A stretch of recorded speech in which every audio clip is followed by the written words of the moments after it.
So now we're going to turn to our Global Engagement Office and our new Study Abroad program. So as part of Impact 2030, we created a new office about global engagement that includes a lot of things related to study abroad, but also all sorts of supports for the literally hundreds of international students that we have in the School of Education.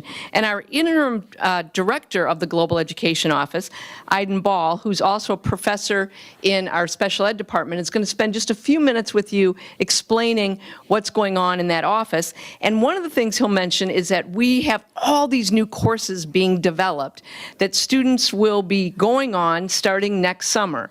And one of those courses is in the Galapagos, which I forgot about and literally paid for a trip to the Galapagos instead of just saying, I volunteer, I'll help teach that course.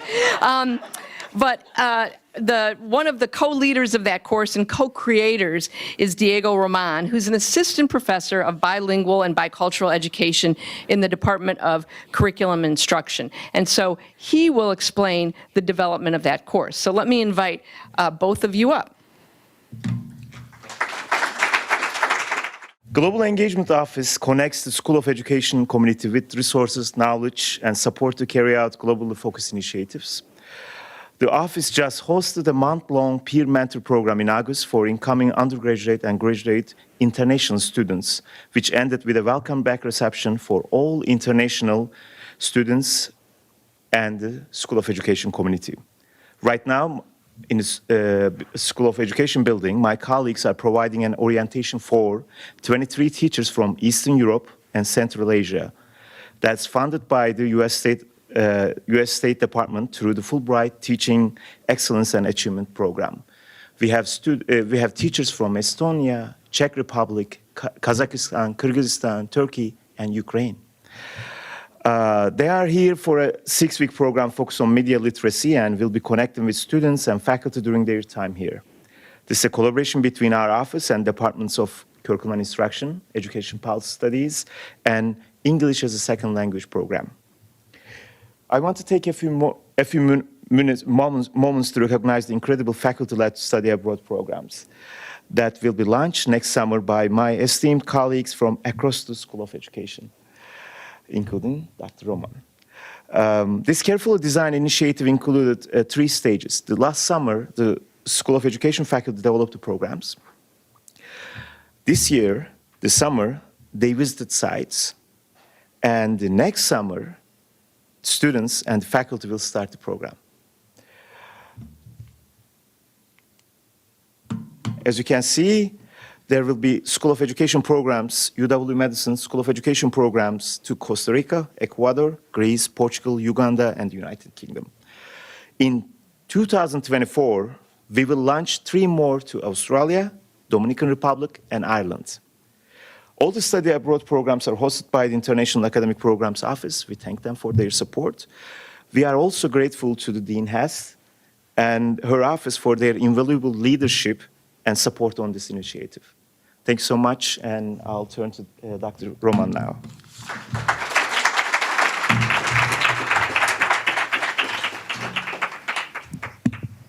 Good afternoon, everyone. Can everyone hear me okay?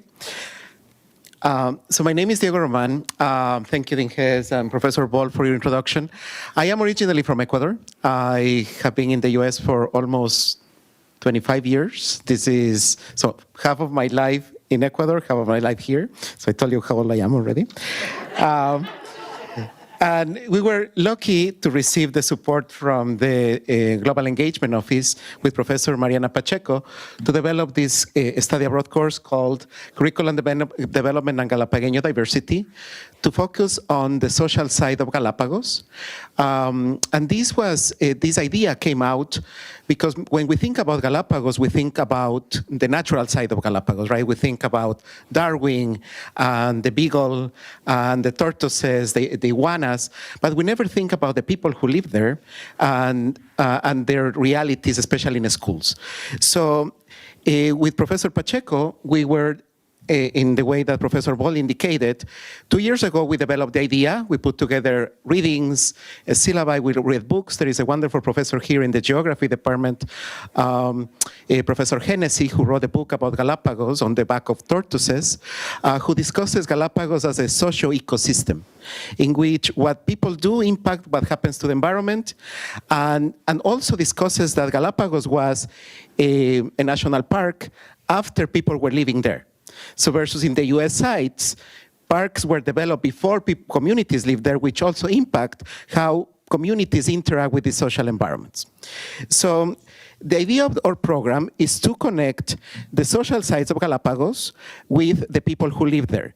There are 4 inhabited islands, and many uninhabited ones, and there are about 30,000 people living in Galapagos. There is a special law of Galapagos implemented or put into place by the Ecuadorian government that limits the number of people who can live there. So in Galapagos, you have an immigration law, if you would like to call it that way, that in which you can only become Galapagueño by having been born there or by marrying someone from Galapagos. So I don't know if that reminds you of some laws that we have here in the US.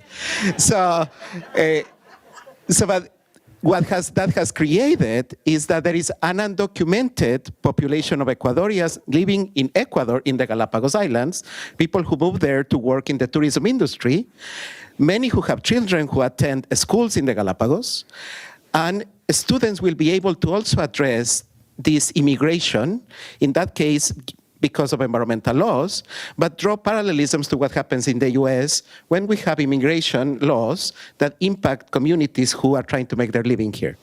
So there are about 30,000 people I mentioned, about 7,000 children, and about 500 teachers working in different schools, mostly in the 3 most populated islands. 70% of the Galapagos economy, it's based on tourism, which you can imagine what happened during the pandemic, right? When the tourism stopped, many people couldn't leave because they were, again, undocumented. If you leave, you cannot come back. So many of these ideas would also be discussed as part of the class. This summer, we went there with Dr. Pacheco, and we visited different schools in different islands, and students will be placed in 2 schools in particular to be exposed to different bilingual education models. So the idea is for students to, again, compare and contrast what happens in the US when we implement education models to serve populations who may or may have not been born there.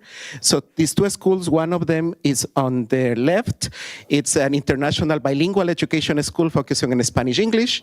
The other one is a school that an indigenous community who migrated from the Andes established to teach Quechua, the indigenous language of their community. So students will see these 2 different bilingual education models and what they try to achieve in terms of the culture and indigeneity in terms of the second school.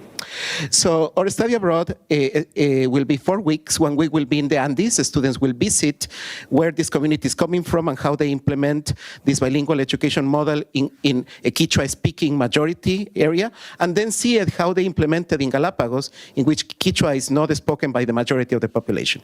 So we will address topics around, such as the ones that I mentioned: immigration, sustainability, these human-environment interactions, and how all of that is embedded into schools, also discussing indigenous rights and sovereignty, and racial and ethnic diversity, because no one is from Galapagos. But the recent arrived immigrants, which are the indigenous communities, are seen as the immigrants to Galapagos, with all of what that brings in terms of supporting the Quechua language programs, supporting different social programs for families.